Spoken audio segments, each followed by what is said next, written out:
සේනා නමින් මේ එන්නේ බොදු බලය නංවන්න නෙවෙයි. මේ එන්නේ බෞද්ධ ආගමට නිග්‍රහ කරනවා. ශ්‍රී ලාංකිකයන් සියලු දෙනාටම අපහාස කරනවා. අපේ හාමුදුරු ප්‍රචණ්ඩකාරී ලෙස හැදෙනවා ටීවී එකේ දැක්කම වෙන රටවලදී මිනිස්සු බෞද්ධකමට නිග්‍රහ කරන අපේ හාමුදුරුවෝ. කැසිනෝ පනතට ඇයි සද්දයක් නැති බොදු බල සේනාව? පාර්ලිමේන්තුවේදී ඊයේ පෙරේද සම්මත කරනකොට බොදු බල සේනාව මේ පිළිබඳ කිසිදු වචනයක්වත් සඳහන් කරේ නැහැ. නොසලකිලිමත් රිය පැදවීම, රිය අනතුරක් පළක්වා ගැනීමට ප්‍රයත්න නොදැරීම, රිය අනතුරක් වාර්තා නොකිරීම, බීමත්ව රිය පැදවීම, රිය දුරු බලපත්‍රයක් නොමැතිව පැදවීම, ආදායම් බලපත්‍ර නොමැතිව පැදවීම මේ ආදී වශයෙන් වැරදි 9ක් යටතේ ඔබ වහන්සේට නඩුවක් තියෙනවා. ඔබ වහන්සේ මේට වැරදි කරු කරමින් ඔබ වහන්සේට දඩ කරනවා. මොකක්ද මේ භික්ෂුවකගෙන් අපි බලාපොරොත්තු වෙන නොවන දෙයක්? ඒක කරපු කැපකිරීමක්, ඒකත් ශාසනය වෙනුවෙන් කරපු කැපකිරීමක්. ඒ කියන්නේ උසාවියට රිය පැදවීම, අනුතුරු සිදු කිරීම, පැහැර යාම. එතකොට ශාසනය වෙනුවෙන් ඒක කරනවා කියන එක හඳුන්වන්නේ පැහැදිලිමයි.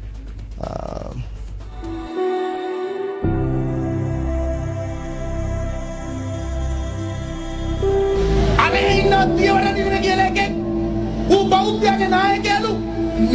මේ මොට්ටයන්ට කියන්න තියෙන්නේ මේ වලත්ත නීතියේ ස්වභාවය ඕකයි. වලත්ත රොත්ත එකතු වෙලා මහවුන්දට ගිහිල්ලා කිව්වා. මහවුන්දගේ පරපුරයටත් කිව්වා. ප්‍රශ්නයක් තියෙනෝයි. මොකද මේ තක්කඩිය කතා කරන්න නෙවෙයි. කතා කරන්න ඉස්සෙල්ලා මම අහන්න ප්‍රශ්න උත්තර දෙනවකෝ. නිලනවන පොලිස්කාරයෙක් දෙන්න ඕනේ මේ රටේ අනාගතය ආරක්ෂා කරගන්න. එක මරක් කලේ කරේ. සිංහලයන්ට කියලා මුස්ලිමුන්ට ගස්ස ගැනීමේ කුමනාවක් තියෙනවා. හම්බයට අක්කම්බේ සෙල්ලම් දාන්න පුළුවන්. හම්බයට කුකරේද කොහොමද?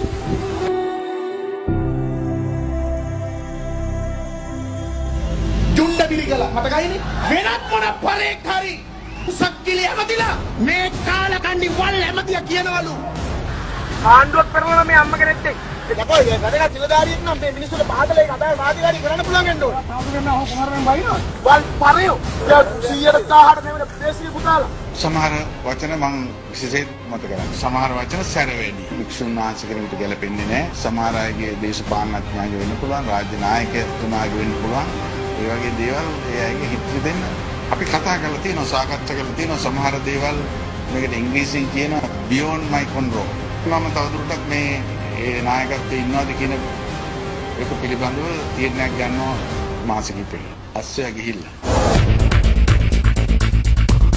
දැන් මේ බුදුබල සේනා නමින් නලබරත්තේ ඥානීශ්වර හාමුදුරුවෝ වහන්සේ කරගෙන යනා වූ මේ මහා ජාතික අපරාධය අපි හිලා දකින්න. නවනීතෙන් පිල්ලෙලා එහෙම එකතු වෙලා මේ රටේ ආගමික සමීදියාව නැත, මේ රටේ විශේෂයෙන්ම බෞද්ධයන් බොහොම හිංසාකාරී පිරිසක් හැටියට ලෝකයට වැරදි මතයක් ප්‍රචාරය කරන්න යන අවස්ථාව.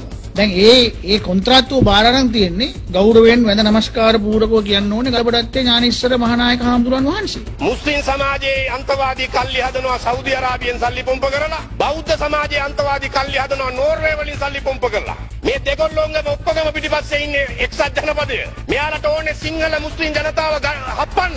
මේ රටේ සිංහල බෞද්ධ ජනතාවගේ ප්‍රතිරූපය වනසලා, සිවුරේ ගරුත්වය වනසලා, මේ රට සිංහල බෞද්ධයා සුළුතර ජනතාවත් එක්ක ජීවත් වෙන්න දන්නේ නැති තිරිසන් මිනිහෙක් කියලා ලෝකෙට මතවාදය ගෙනල්ලා මේ ආණ්ඩුවන්නේ සිංහල බෞද්ධයා එක්ක ඉන්න ආණ්ඩුවක් කියලා ලෝකෙට පෙන්නලා සුළු ජාතික බලවේග සියල්ලම තමුන්නාන්සලා දාන ඕන පමෙක් වුණත් දාන ජනාධිපති අපේක්ෂකයත් එක්ක හිටගන්න තැනකට තල්ලු කරන්න, අරගෙන යන්න, රැගෙන යන්න දියත් කර තිබෙන පූර්ව ජනාධිපතිවරණ මෙහෙයුමක් මේ යන්නේ.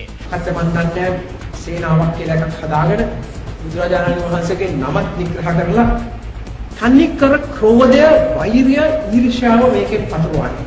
මම ඉගෙන ගත්ත බුද්ධ ධර්ම අනුව නම් ස්වාමීන් වහන්සේලා එහෙම ස්වාමීන් වහන්සේලා ඉන්න බෑ. මුස්ලිම් වරු ගැන කියන බොරු කුරාණය අරගෙන කුරාණය අත තියෙනවා මේක තියෙනවා. අපි පස්සේ මේවා හරියට හොයලා බැලුවා එහෙම මුකුත් නැහැ. කරුණාකරලා කියන දේවල් සොයා බලලා හරියට විග්‍රහ කරලා කරුණ අවබෝධ කරගෙන විශ්වාස කරනවද නැද්ද කියලා තීන්දුව කරන්න.